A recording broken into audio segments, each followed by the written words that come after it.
If you've ever painted a subject or a figure that somehow looks off even though the construction seems right, you're not alone. And the problem might be that you focus too much on the subject itself and not enough on the space around it. Today, let's talk about negative shapes, one of the most overlooked tools in visual arts. It's like thinking outside the box. Nobody does it until suddenly it starts to make sense. Today, let's explore how learning to see what's not there can dramatically improve the accuracy and the proportions of your drawings and your paintings. So first, what is a negative shape or negative space and why should you care? Negative space is everything around and between the parts of your subject. The sky showing through between the arms and the torso, the shape between the torso and the legs, the silhouette carved out between a ribcage and an elbow. In classical drawing, we use these spaces as measuring tools, and when the positive form feels wrong, negative space can very often act as a truth check. What you want to do is compare the negative shapes to draw and paint more accurately.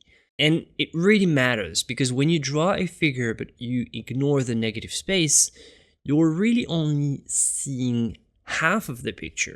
And by including those invisible shapes that are around the form that do not take part of the subject but somehow are connected to the subject, the accuracy of the proportions in your art will skyrocket.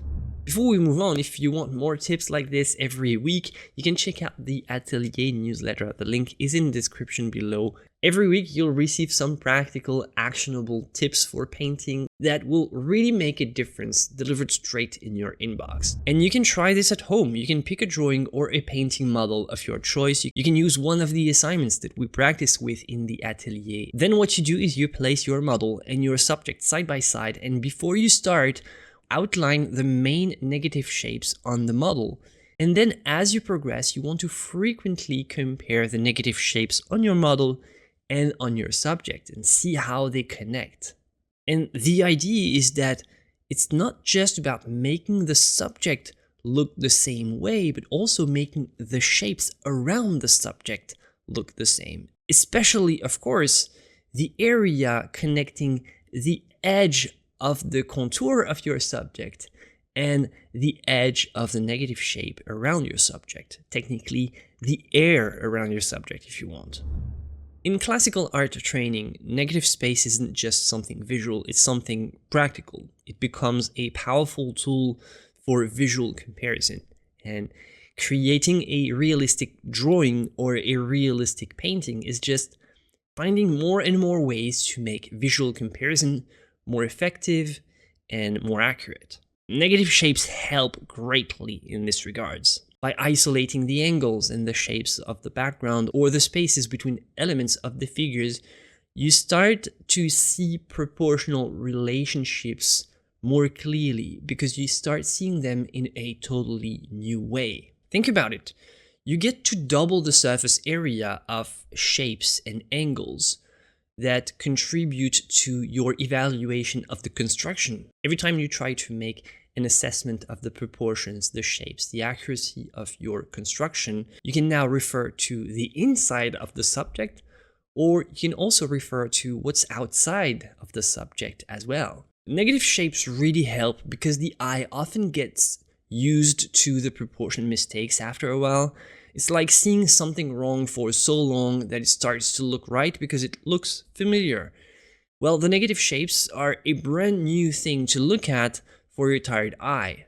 The best way that I think you should visualize the negative shapes and the sort of thing that will make it click in your brain is to imagine that you have to cut the contour of your subject with scissors. You want to visualize the kind of path that you need to follow.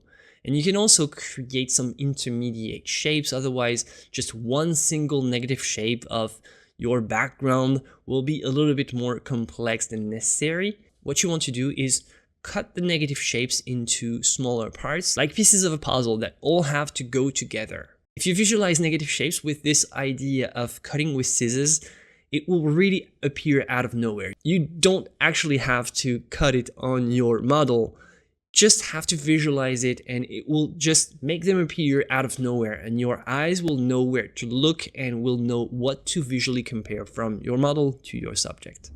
Negative space is also a great composition tool. Great compositions aren't just about placing things correctly, they are also about carving the space between things with purpose, like the empty room.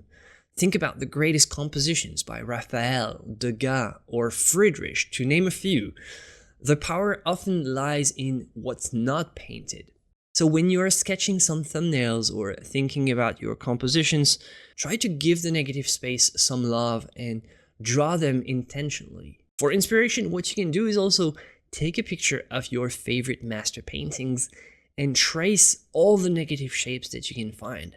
You'll see how much they contribute to the flow and power of the piece. Here's a strange but powerful thought. Your best drawing or painting might come from drawing or painting what's outside of the subject. When you learn how to see both the figure and the empty space that it creates around it, your proportions get sharper, your accuracy higher, and your compositions feel more natural. It's just such a super simple idea. I don't need to make a super long video about it. It's like thinking outside the box. It's a way of refreshing the very act of seeing. And the best part is, you only have to think about the negative shapes to see them.